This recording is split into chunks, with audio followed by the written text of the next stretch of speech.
Alrighty, I just recently made a video of my Remington 870 Express, which would be this one right here.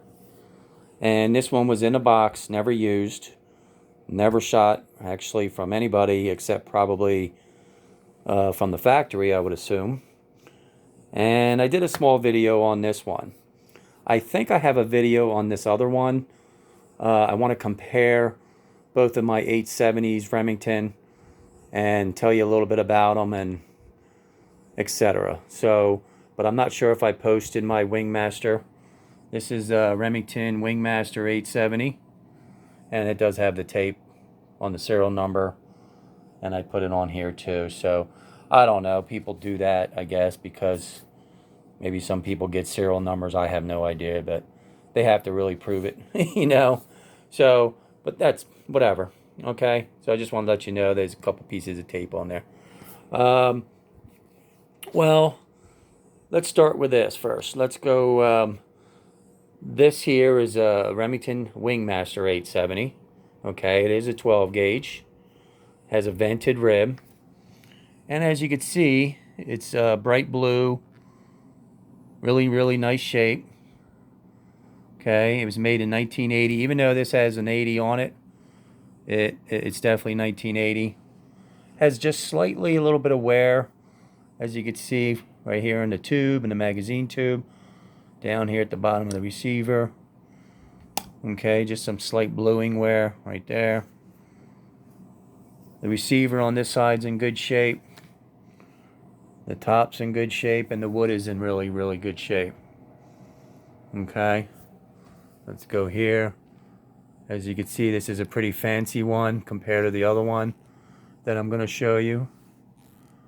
But these are identical in barrel length and pretty much identical in everything. But the only thing is, this particular Wingmaster, you're only supposed to put 2 3/4 shotgun shells in. So, and it would say it right there. See? And what's funny about it, they had the store there. See the store? So 2 3/4 inch shotgun shells. And this particular one, let's go with the regular Express 870, is 2 3/4 and 3 inch. And as you can see, the stores that they did, asterisks, whatever you want to call them. So this has a matte finish. Okay, it's all matted, as you can see. Even the bolt is kind of like a matted finish on the bolt. Very smooth operation, both of them. Very long shotguns. So these would be probably for turkey, I guess, or geese. You could use these for. Has a nice, the rubber butt pads here. See the Remington on this one. And this one has the older Remington butt pads. So you see how they started cutting corners. I'm sure this was more money at the time to purchase something like this. And then you have the white piece of trim, and then the black, and then the butt pad. Here, you just, on this one, you just have the black, and then the rubber butt pad. And this gives you, more of a cushion when you push in, see that? Because of the cutouts. That's how that was designed for. So it cushions against your shoulder. This one is a pretty solid butt pad rubber. So this would be a little harder on your shoulder than this particular one. And as you can see, they cut corners on the cap here, on the pistol cap. Again, this has the white trim and then the black. And it has a goose right there, I guess a Canadian goose or a duck, whatever. This one, there's nothing, but it does have the R engraved. And pretty much everything else is the same. You have your thumb safety latch, your release bolt latch for your slide pump, and then same thing on this one. So, and your magazine carrier plate here. But of course, this is slightly different. As you can see here, this has like a little opening indent cut out right there with an orange follower, whatever you pronounce that thing. So, but again, this is not shot, this particular one here. This one has been used, the Wingmaster, okay? And they both have vented ribs. All right, one major flaw, or I don't know, it's not a flaw, but that really concerns me is the length of the barrel, okay?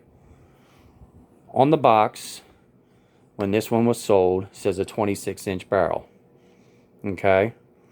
Well, believe it or not, it's more than 26 inches, all right? So let me just get this tape here, and I just want to show you.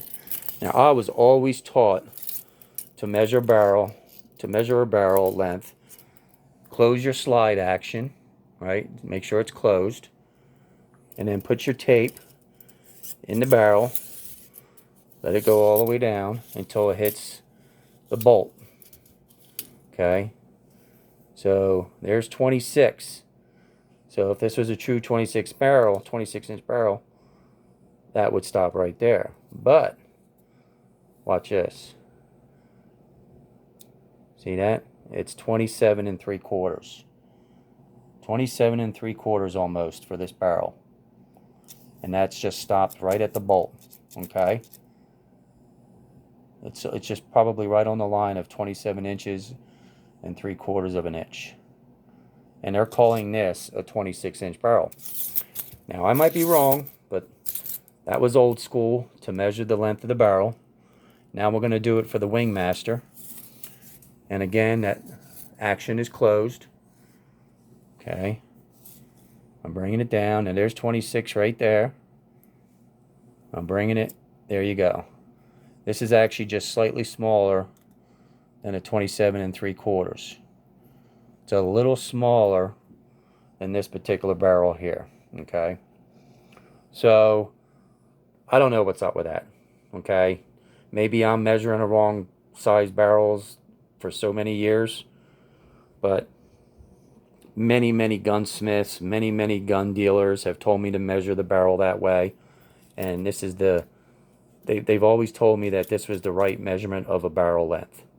So this particular one would be just slightly 27 3/4 inch long. And then same with this one. But when they're selling it, they're selling this as a 26-inch barrel. So I'm assuming that they sold this as a 26-inch barrel. So you guys let me know. Let me know if that's true or whatever, but I'm in my 50s right now, and I've been told that for the last 35 years, you know. So they both have checkering. And as you can see, of course, this has some nice checkering on the forearm and the stock. But this is a little fancier, see? And this is walnut. And look at the nice checkering on the stock on the Wingmaster. So, and this is walnut. This is kind of some hardwood here with a little darker stain, I guess. So let me turn them over here real quick. Turn this one around, and then I'll turn this one around, and then we'll compare them. So there you go. As you can see, the bolt is coated with some type of matte finish, Teflon, or whatever you want to call it. And same with this. Well, actually, no, I'm sorry. This is like a chrome bolt. This is not covered with anything. Has the inspector stamps, I guess.